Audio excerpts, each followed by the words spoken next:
Daughter's secret affair with her foster father triggers a horrific murder. Before we get into it, don't forget to like, comment, subscribe, hit the bell notification. You already know who it is. It's your boy, Project Slumlord, King of the Slum Business. Hey, Ray. Now let's get into it. You should take off on a flight, slimy me and muddy, that's just what I like. I be sipping on mud. Bitch, I come from the mud. 911 was an emergency. What's going on? Who had the knife? What's going on? Is someone hurt? She's stabbing my mom. She stabbed your mom? Yeah. Please, 251 Chagrin Drive, let me know the stab wound. Attention. This is the voice of 13-year-old Megan Zanella. She was an ordinary girl from an ordinary home with a loving mother and stepfather and 2 sisters. But this 911 call was far from ordinary. It was the sound of confusion and despair as this peaceful family's life fell apart, as Megan's mom died. She'd been stabbed, but who was holding the knife? And how had things taken such a dark turn for this tight-knit family unit? Have you had these type of issues in the past where you just don't remember things? Like I said, she talked a big game about a lot of things. From the start, this seemed a simple if baffling case of a daughter's jealousy and a cuckoo in the family home, but there was far more to the story. Wait. So the daughter. This is creepy, y'all. This shit is crazy.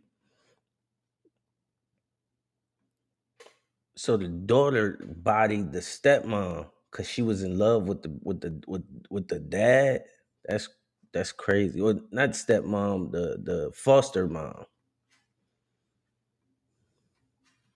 From a troubled childhood to a quiet suburban street, who was really to blame for a mother's murder? Let's dive into the story of Sabrina Zunich. On November 12, 2012, everything changed for the Knafel family.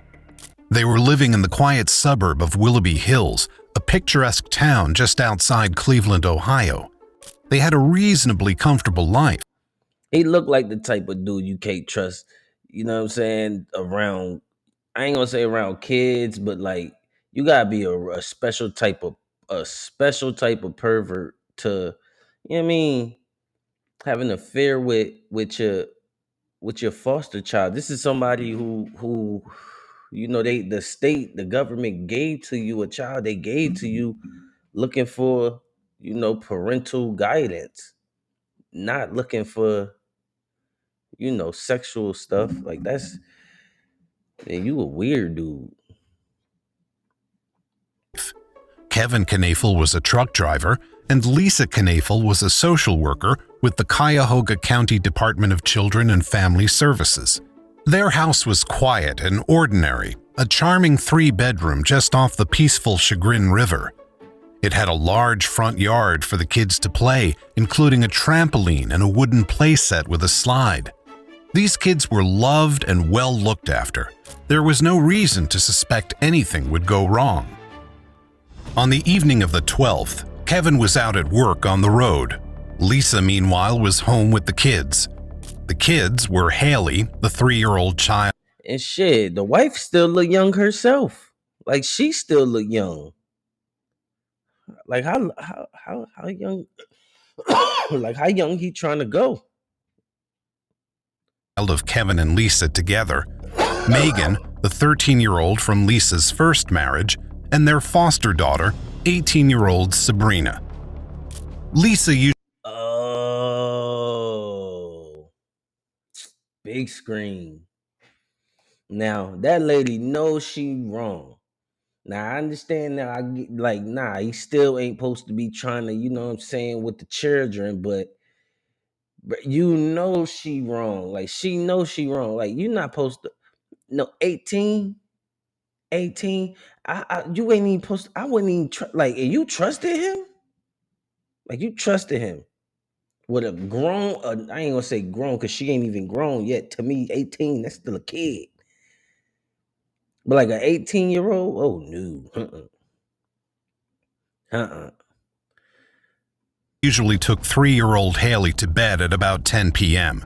It was Haley's habit to return a few hours later to Lisa and Kevin's room to sleep in their bed. 13-year-old Megan went to her own room around the same time. 18-year-old Sabrina had more freedom, having become an adult a few weeks earlier. On the night of the 12th, Oh, so she been with them since before she was even legal. That makes it even worse, like even more perverted. Like you was grooming Shorty, like you was grooming this little girl. she stayed up working on a project for school for her British literature class in the office area. We're both upstairs in our rooms. We're in separate rooms. So what happened after she went to bed? Is Lisa still awake, or is Lisa sleeping at this time? I don't know. Sabrina was listening to music and wasn't keeping track of other people's movements in the house. She worked on her project until about midnight when she went upstairs and tried to sleep, but she had a headache and couldn't get to sleep. After some point in time, you don't know how long it's been, you can't go to bed because you've got a headache, correct? Sabrina left her own room and walked downstairs to Kevin and Lisa's bedroom. You go open up the medicine cabinet, white bottle that says ibuprofen. How many do you take? 3. You take 3 of those. After you take 3 of them, where do you go from there? I don't know. Megan and Haley were asleep in bed. Lisa was in her room sleeping too, and Sabrina was standing there taking medication. From there, no one knows exactly what happened. Only that 13-year-old Megan woke up at about 1:15 a.m. to the sounds of a struggle. She rushed into her mom's room to find her foster sister, her mom, and a knife. 911 was an emergency. They skipping a whole bunch of, I don't know, I think they're gonna break it down later, but like how you get to the murder part already? Yeah, she's doing my mom with a knife. Will you please tell me? She's doing what to your mom with the knife? You need to take a deep breath for me so I can understand you. Lisa Knaefel had been stabbed 178 times in her head, neck, Damn, 178 times in the head and in the neck. And where else? torso, and extremities. She had defensive wounds. She had tried to fight back, and some of her injuries were complex wounds, where the knife had been twisted. These wounds included one on her jaw deep enough to sever her carotid artery. Damn. The knife was a 15-inch convex serrated knife, and it had been bent with the force of the attack. At this point, she was already beyond saving. Her veins had collapsed as a result of the blood loss, and she had flatlined. 3-year-old Haley was hiding in the closet, and Sabrina was covered in blood, her mom's blood. It was Sabrina holding the knife. At 1:17 Nah, that's crazy. First of all, what type of was he dropping off in this little girl that made her lose her mind? He must have been telling that little girl he loved her and they gonna be together. Like he was. They did say it was an affair, right? So it wasn't like it was something serious. But that's crazy. That's crazy. But that's why you can't be no older dude be dealing with these younger girls because they be too and they, you know what I'm saying? They not mature enough mentally, or like they brain like ain't mature yet enough. I don't know. I just feel like they not mature yet. They not mature. They can't even deal with the emotions and shit that they feeling. They can't even explain them, let alone deal with them. And like you got predators like this. Come on, man, this is crazy. Now you don't got your wife killed because you don't know how to be a daddy. You want to be, I don't know what he wants thinking, but nigga, what? a.m., a local police patrolman received a call on dispatch about an assault in progress in the peaceful local area. He rushed to the house in Willoughby Hills, pulling into the driveway to find 13-year-old Megan still holding the phone she'd used to call 911, pleading with him to stop the attack that was happening in the house behind her. He went down the hallway towards Lisa and Kevin's room. He called out for Sabrina to come out with her hands up. She did. She was covered in blood and sobbing, still with the murder weapon in her grip. She had several small lacerations on her hands, the back of her neck, and on her legs above the knees. When the police spoke to Sabrina, she was incoherent and uncooperative, but it was clear what had happened. Megan had witnessed Sabrina attacking their mom, and the physical evidence splattered all over her was undeniable. But why? Why would this ordinary member of this loving family turn to such awful measures? Why would she attack her loving father? That's a great fucking question. Let's get down to it. Let's talk about it. Why did she attack her mom? What was going on? Foster mom with a knife, stabbing her nearly 200 times in a fit of rage. Let's talk about Sabrina Zunich. She was born in October 1994 and had a troubled childhood right from the very beginning. Her parents were 35-year-old Mark Zunich and 40-year-old Susan Edwards, both from Ohio.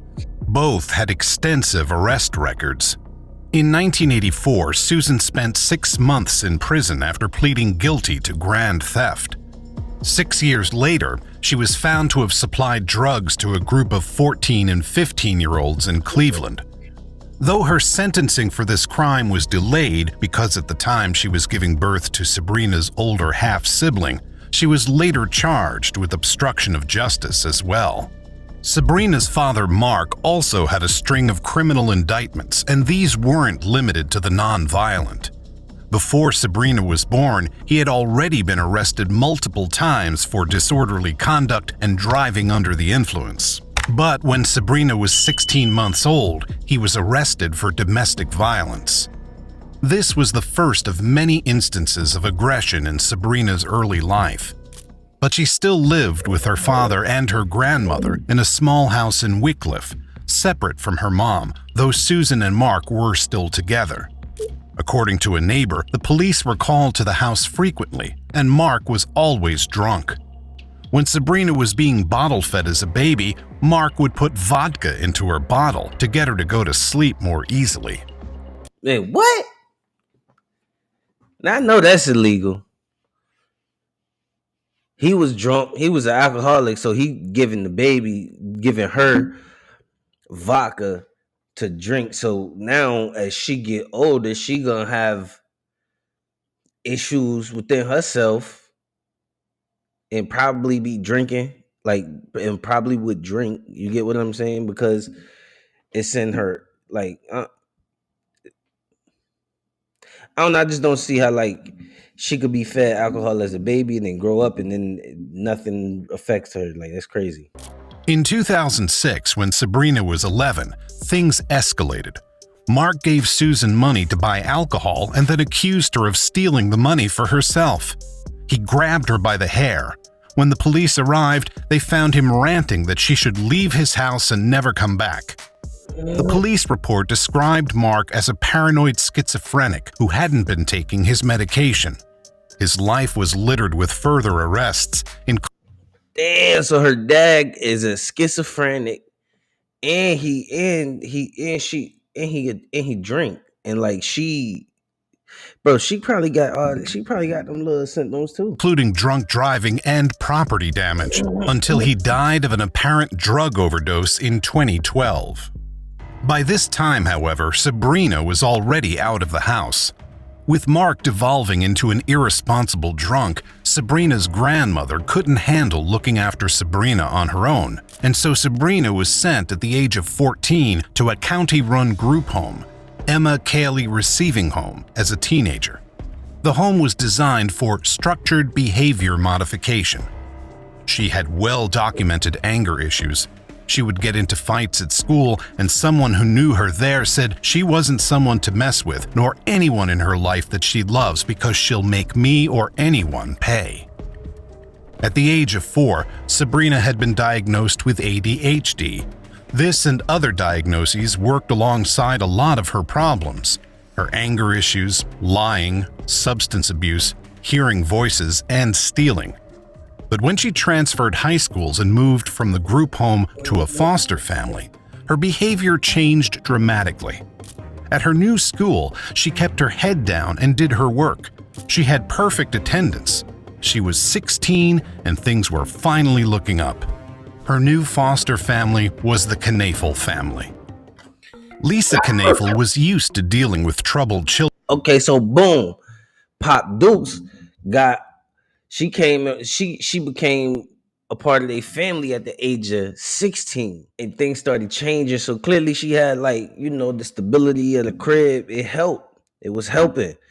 But here he go, not knowing she got mental, problems and things she dealing with. And he come predatorizing and ruin this little girl life, man. I blame him. I'm sorry. It's clear, right? Children in her work as a social worker. She worked specifically in child protection and knew the value of compassion, and she tried to treat Sabrina with this same compassion. Lisa had started this work in 1999, around the same time as Macon was born. At the time, she was married to someone else. This marriage broke down in 2003. It was in 2006 that she met and married Kevin Knaefel. Kevin had also been married in the past, from 1992 to 1997. His first child, born in 1993, did not live with him. It isn't clear how Lisa and Kevin met and got together, but they moved into the pretty house on Chagrin Drive in 2008, and in 2009 they had a daughter of their own, Haley. The five of them, Kevin, Lisa, Megan, Haley, and foster daughter Sabrina, made a tight-knit family unit, at least from the outside. But despite Sabrina's measurable improvement in behavior, things were not as they seemed in the Knaefel household. The relationship between Lisa and Sabrina broke down as quickly as it had begun. Sabrina told a friend that Lisa made her life hell, and they had vicious arguments. Sabrina believed that Lisa showed favoritism towards her two biological daughters and didn't think it was fair. So a division was created in the household between Lisa, Megan, and Haley on one side, and Sabrina and Kevin on the other. Oh, so I was about to ask, who idea was it to even adopt this motherfucker? You feel me? To even bring this motherfucker in the house, right? Then secondly, it's like, once you causing the division where it's his wife, his family versus her, and he choose that side, her side. Come on, you already know. Like, y'all, anybody else would have known something was going on. You feel me? Anybody else would have known something. And trust me, I guarantee you that woman knew what was going on with her daughter-in-law or stepdaughter. I keep saying daughter-in-law. With her stepdaughter or her adopted daughter, whatever you call it. And her husband. She knew her husband was, you know what I mean? She knew what was going on. Women be knowing. It was Kevin Sabrina turned to when she fell out with Lisa, and Kevin made sure to offer her a listening ear, a shoulder to cry on. They became unusually close. Sabrina's friends noticed their strange dynamic and commented on it, unnerved by their touchy relationship and sexual inside jokes. But no one raised any alarm bells because the truth seemed beyond belief. The truth that Kevin had actually groomed Sabrina into a relationship. Sabrina believed they were in love, but it was imperative that they keep their relationship a secret from the rest of the family. How do you get along with Kevin? Kevin's a miracle. Mm-hmm. I mean, he's more the one that helps me out. Mm-hmm. Because this is Megan to deal with. Megan has mental instabilities herself. Okay. And so we made agreements a long time ago that if I need anything, that I can go to Kevin. Whenever Lisa, Megan, and Haley were out, Kevin and Sabrina spent time together. She named him Kevin Love in the contacts of her iPod. What was his relationship to you? It was when a foster father when needed to be, and when a lover when not being a foster father. As Kevin and Sabrina got closer in 2012, Sabrina and Bro, how she don't know? Like, how the wife don't know this though? I'm like, what was? We need to dig into what she was thinking, cause she the one. Like, how delusional you was that got you. You feel me? That, like, really? Lisa's dynamic deteriorated even further. She wanted me out. Sabrina felt maternal towards 3-year-old Haley and resented the way Lisa kept them apart. On one occasion, Lisa restrained Sabrina physically, and Sabrina spoke to the police about it. But nothing came of it.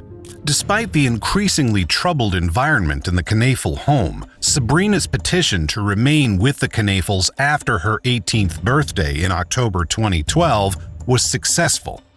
Her social worker saw no problems in the household. Sabrina was doing well in school. But why didn't the wife say something though? Like, why didn't the wife say something though? Right? And that's what I'm thinking. Like, come on, bro. Attending her counseling sessions, and came up clean on drug tests. There was no evidence of the nightmare to come. In the lead up to November 12, 2012, Kevin's relationship with his wife also deteriorated. On September 15th, the police were called to their home on a domestic call. Kevin and Lisa had had a fight about Megan, and Lisa had accused him of choking Megan. He claimed he had only taken her by the back of the neck to steer her into her room. The dispute was already over and Lisa had left the house, but Kevin spoke to the police in case the incident was used in future divorce proceedings. He had told Sabrina he wanted a divorce from Lisa so he could be with her. He also asked Sabrina's I knew it. I knew it. For her to kill, not kill, for her to unalive her foster mother, it's like, bro, he gotta be telling her, like, he gonna give her the world, the moon, and the sun, the moon, and the stars. You get what I'm saying? Like, he gotta be telling her all type of stuff like that, filling her head up. As I knew it.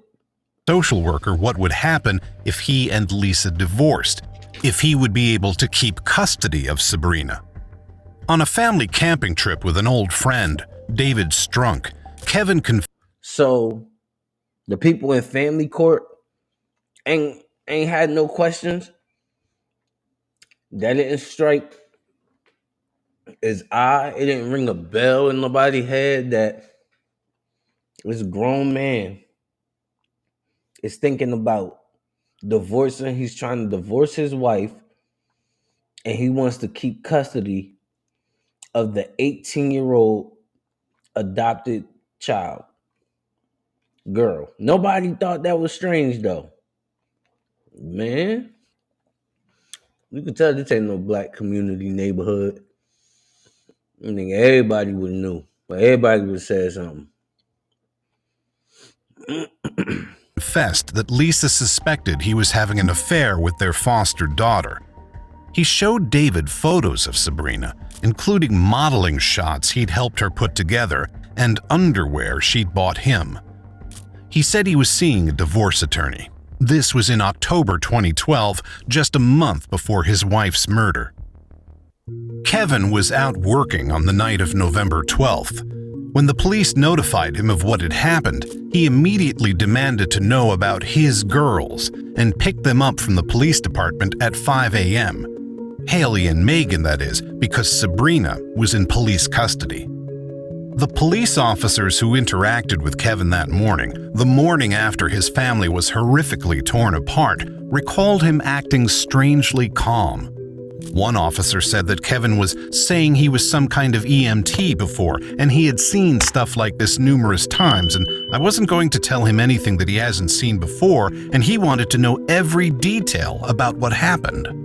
He was frustrated that they wouldn't let him see Sabrina, ranting that he was her foster father and needed to see her.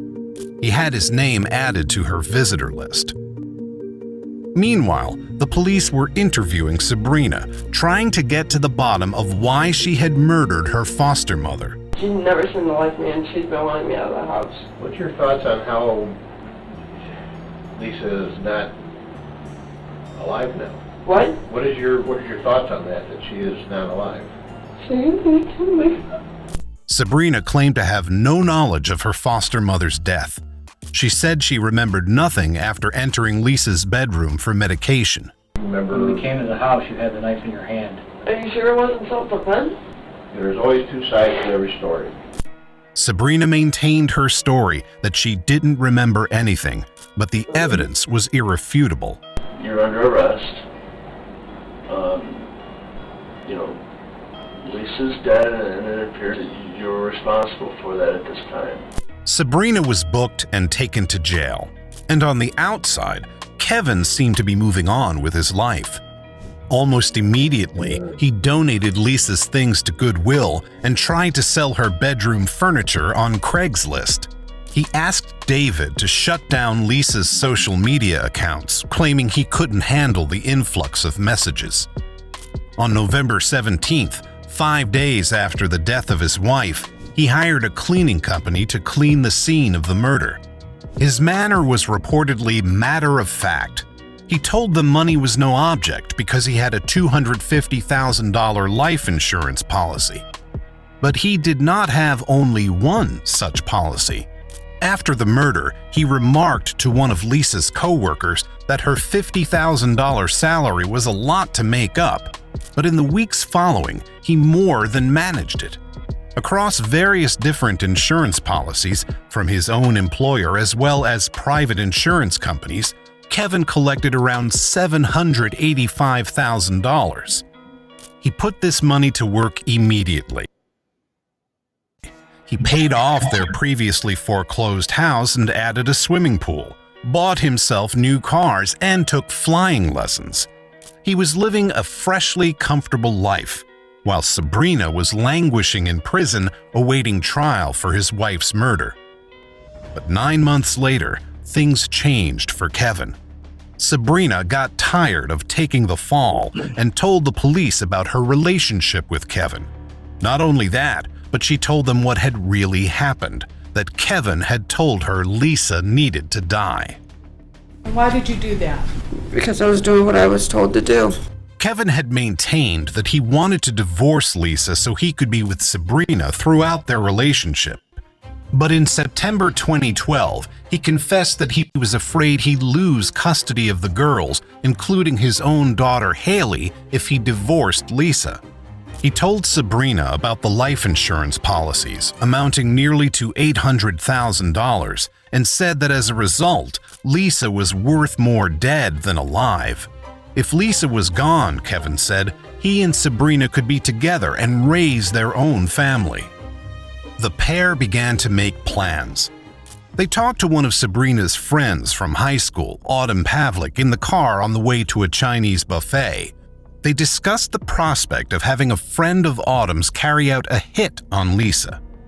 In October, Autumn moved to California and nothing more came of this plan, but Sabrina and Kevin didn't give up. In early November, they discussed using a pistol with a pillow to muffle the sound. Sabrina would shoot Lisa, and then Kevin would dispose of the gun. So he was he looking for a divorce lawyer, talking to a divorce lawyer, talking to the people about keeping custody of the girl, and you plotting on murdering her. That's wild. He was sprung. He was in love with her dude. Then it went to let's use a gun. The plan was he was going to say he's going to drop me off at Bro, look at them teats. Jesus Christ. the roller ring, and I was going to go to the shooting range with him. Lisa said, "Why don't you ever do anything with me anymore?" And so that didn't happen. On the morning before the murder, Kevin was driving Sabrina to school as he always did. But on this occasion, he stopped the car and began to get upset. He described a fight he'd had with Lisa, a fight so bad he said, "I can't stand anymore, so I'm going to kill myself if she's not dead." Sabrina was in love with him. Sabrina said she'd kill Lisa as soon as she could. They planned out how the stabbing should be done. If Lisa was lying on her side, Sabrina should stab her in the back. If she was lying on her back, Sabrina should stab her in the throat. The attack would have to happen at night, while Lisa was asleep, but without disturbing Haley, who usually came into Lisa's room in the middle of the night. Key to the plan was this: Sabrina would claim insanity if she was caught. This was why she feigned ignorance throughout her police interview. This was why she claimed not to remember the attack, because she thought it would give her the defense of insanity, just as Kevin had told her it would. What if I go to prison? And he said, you'll only do 20. Bro, this dude is a complete... Y'all know what I'm trying to say. He a complete one. Like, bro, you don't think... Bro, nothing about his decision was smart. Like, what?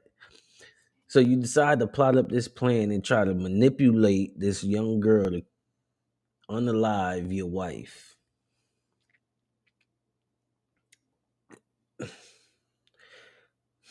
It's like you ain't even like how you got plans to even like be with her after that. You think she's gonna get away with it? And then once she realized like what she did and they gave her the time and stuff, you didn't think she was gonna tell on you? Like, come on, man. He was old dumb. 25, and I'll get you lawyers, and I'll make sure that you're taken care of. Only 9 months later, Kevin had not arranged for Sabrina's legal defense, and the insanity bid was going nowhere. She realized she had been manipulated, and she went to the prosecutors and asked for a plea deal. She would cooperate with their investigation and tell them everything Kevin had done. Kevin's perfect getaway began to fall apart. The police contacted Autumn Pavlik, and she helped them by meeting with Kevin to lure him out about the hitman. They recorded the interaction. The only thing that I'm worried about is that whole hitman thing. He didn't admit to anything in this conversation, and various search warrants of Kevin's house, vehicles, and electronics all turned up nothing incriminating. But Sabrina's testimony was enough. He was arrested and charged with complicity to commit aggravated murder and sexual battery in August 2013. Sabrina pleaded guilty to aggravated murder and was sentenced to life in prison, with the option for parole after 30 years, which will be in 2042 when she is 47 years old. Kevin, however, pleaded not guilty. His defense argued there was no evidence of his affair with Sabrina or of his plot to kill his wife.